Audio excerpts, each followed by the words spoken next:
Now, people ask me why I never took pictures of the tall whites, and here's a picture of my wife on her wedding day. And and and so I'd like to give a physical description of the tall whites. Now, well, you'll see my wife looks white, and she has on her wedding gown, and even makes me float out over the people. Meeting the tall whites was always a very emotional experience, even when I got used to it. It took me more than 6 months to get over the fear of meeting the tall whites. We're naturally afraid of them, and you see those desert valleys are very desolate. Being out there like 20 miles, being 20 miles out from any other human at 3 in the morning when and having anyone step out of the sagebrush would be frightening. When they're not human and they come in groups, my first reaction was one of panic. When I was a weather observer out at the ranges, the entries in my log books went back 7 years. And during that 7-year period, more than 41 weather observers had been sent to the ranges before me. Before I got there, each weather observer in turn would do 6 weeks of temporary duty, and then each weather observer would take his turn going out there. And that had been going on for as long as the ranges were out there. And of course, a weather observer keeps very extensive log books. You keep the daily log, the weather report log, the inventory log, and so on. And when you read through those log books, each one in turn would start by trying to do his duty. But after just a very few days, sometimes only 2 or 3 days, sometimes a week, sometimes 10 days, they would get compromised. Many would become so afraid of the ranges that they wouldn't go out there. They would literally sit in the chow hall at Indian Springs and make up the weather right out of thin air, Just say, well, I suppose if I were to take the winds, they would say this, Some would try valiantly to do their duty, and they would get so terrified that when they went into Nellis to the neurosurgeon in the base hospital, they would get reassigned to places like Germany or England or Hawaii. Some would be given discharges for, because they couldn't take it anymore. A few had gotten attacked and burned, as I describe in my book. When you're out there and the tall whites come, when you lose your self-control, then if you happen to hit one of the children or one of the tall whites, then they respond the way you and I would respond. It's not pleasant, as I describe in my books. The tall whites have bodies and bones that are thinner than humans. Their skin is as white as a piece of paper. They have larger eyes than humans do. Their eyes are roughly twice the size of our eyes. And when they're young, they're blue and white, just like ours. When you look at them, they look just like people with larger eyes. The eyes spread around the side of their head more than a human's does, and they're very prominent. And their eyesight is as good, at least, as that of a cat.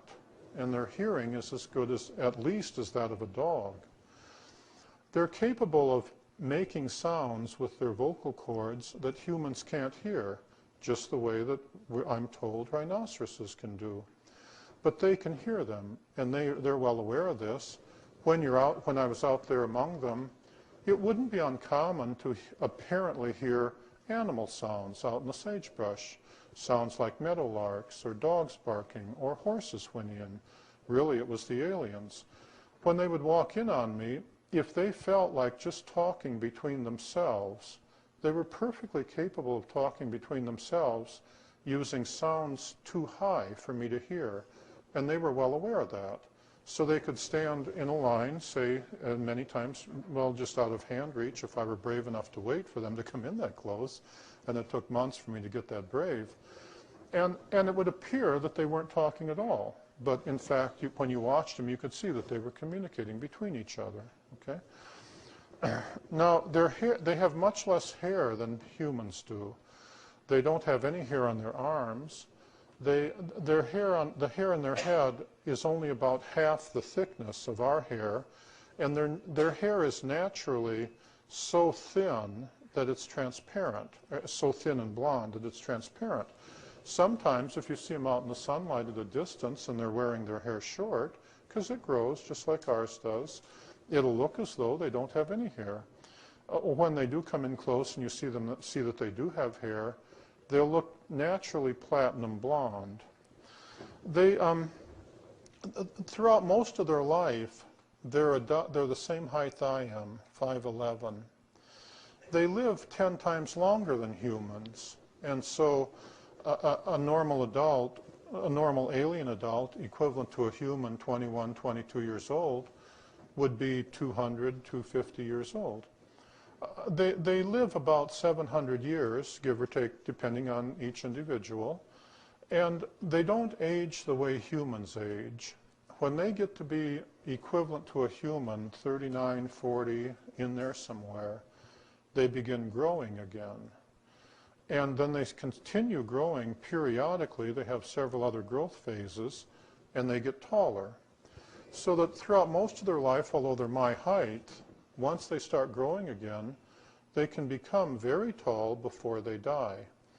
It's not unusual to see older tall whites that are 8.5, 9 feet tall. This is not necessarily helpful for them because their bones and skeletons grow, but their internal organs do not grow in proportion. So as they become taller, they become more frail. It was unusual to see a tall white more than 8 feet tall just walking by themselves.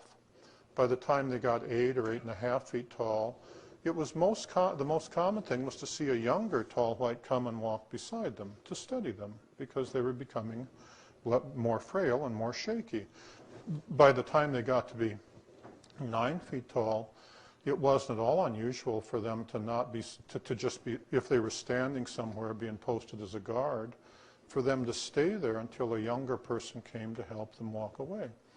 You see in Book 1, in my chapter entitled Millennial Hospitality, for which Book 1 takes its name, the old lady who was a tall white, she was out hiking in the desert with her younger niece, who would stay beside her all the time to study her. You see, the other man that had been out hiking with them, he was willing to allow the old lady to go take her own separate path, only because she wasn't alone, because she had her niece with her.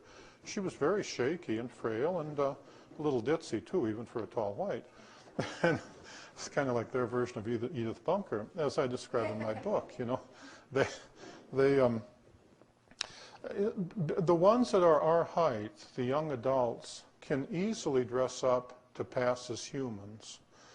And when I say easily, I mean from my point of view, it seemed easy enough for them to do that. How it appeared from their point of view seemed easy enough for them too, for most of them. In Las Vegas, Nevada, especially in the 60s, you know, on Saturday night, along about 11 o'clock, everybody looks a little weird. Half of them look drunk, you know. You see a lot of tourists there that you wonder which part of the world they came from. Well, under the circumstances, see, for a tall white lady to dress up and put on, and for the men to put on sunglasses, well, in Las Vegas, there were a lot of men walking around with sunglasses after 11 o'clock at night, and you didn't go up and push them, or you'd find out which casino they were protecting, you know. Well, see, it was very easy for them to walk into a casino at 11 o'clock at night or 12 o'clock at night and dressed as humans and go totally unnoticed. Remember, the tall whites weren't by themselves. They always came as a group with their guards, and they also typically came with a group of human CIA guards. One night I was standing on the corner outside the Four Queens Hotel and Casino in the summer of 1966, when a group of them came through. First, there was a group of 6 CIA guards, 4 men and 2 women, who came through in the wide perimeter, and the wide perimeter being about a half a block in each direction, and took up positions, you know, just inside the casino, looking out the windows. 2 in the Golden Nugget, a man and a woman, 2 across the street in Binion's Club, 1 down the street to the left of me, you know, a couple in the back, and so on. Then the tall whites came through with their guards, and the tall white guards, of course, were dressed like humans. They were male. And then the 2 women, the teacher and Pamela, came in, And what they were doing was what all tourists do, just enjoying themselves. Well, see, the Tall Whites, when they came into Las Vegas, they knew perfectly well they were coming into a friendly town. When I was down in the Stardust Hotel and Casino on the Strip, the old Stardust used to have a motif where hanging from the ceiling was fake stars and galaxies and supposedly what it would look like if you were out in space between the stars. The Tall Whites loved to come in and see that. They thought it was really entertaining because they'd been out between the stars. They said, oh, that's what humans think it looks like, you know.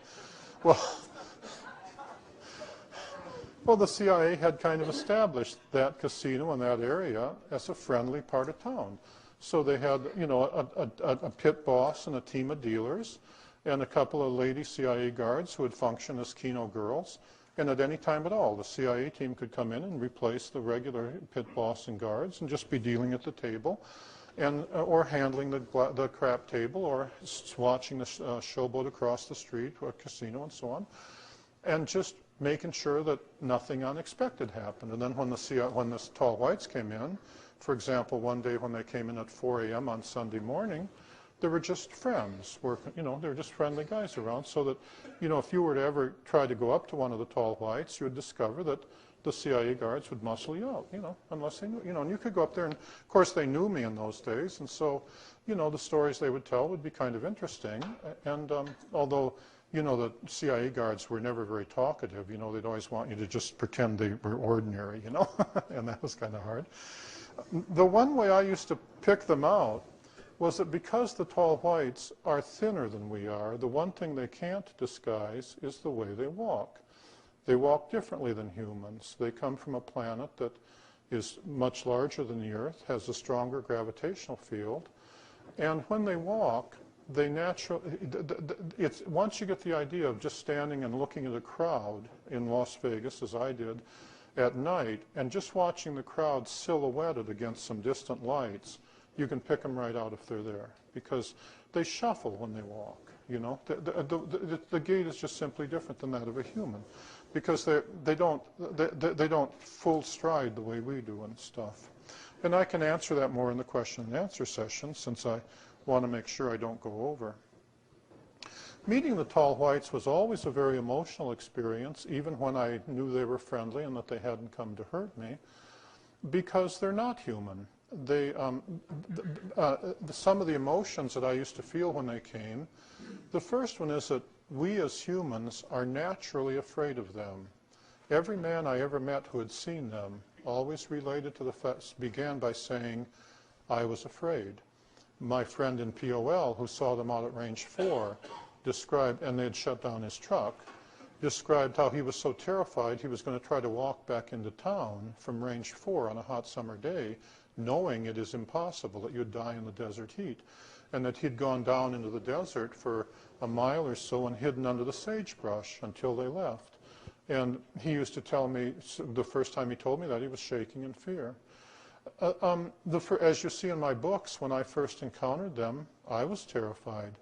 At first I thought I was dreaming when they came into the barracks at night with American generals with them. The early encounters, which there were many episodes that are not in my 3 books that may be in later books, because in my books I was trying to capture the emotion of how it felt and convey that to the reader. Originally, the book started as an autobiography, and I wanted to capture those emotions and convey it to my children and grandchildren. And then, as you see, my wife said, no, we have to publish this. And the initial emotions were, I found that I couldn't describe them with the spoken word, and that's why I wrote the books, as an attempt to capture that. The initial encounters, I was in my barracks in May of 1965, and at night the American generals with 3 and 4 stars would come through with their alien counterparts, the alien generals, because the Tall White Society is structured very similar to ours. And when they came through, you know, I thought I was nuts. I thought I was dreaming, you know. When I was sent to Indian Springs, I was never given a briefing. No one ever came to me and said, this is what you're facing. No one ever came to me and said, you're part of a project, and had me sign a piece of paper.